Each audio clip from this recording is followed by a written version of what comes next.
šta?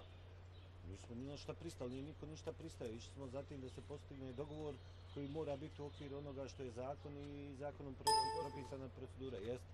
Kako glasi?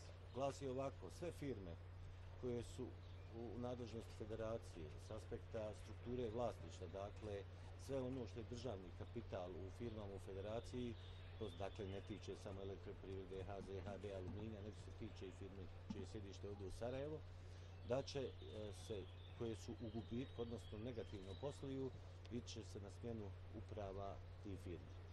Što znači, ići će se u turnusima, dakle za prvu narednu sjednicu vlade, ja ne znam, ja mislim 6 firmi, 5-6 firmi. Jel ove spadaju u tih 5-6? Spadaju ove dvije i spada, koliko ja znam, ovamo će biti jedan dobar dio namjenski.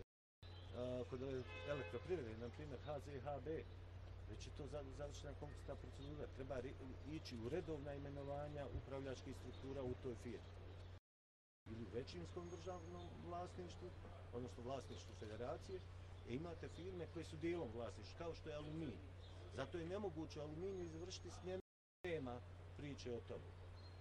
Niko od naših ministara u tome nije učestvovao. Zato je, sad vam kažem, meni je malo trebalo da pohvatam u čemu, gdje je došlo do problema zapravo. Sad vam kažem, ali DF nije učestvovao u tome.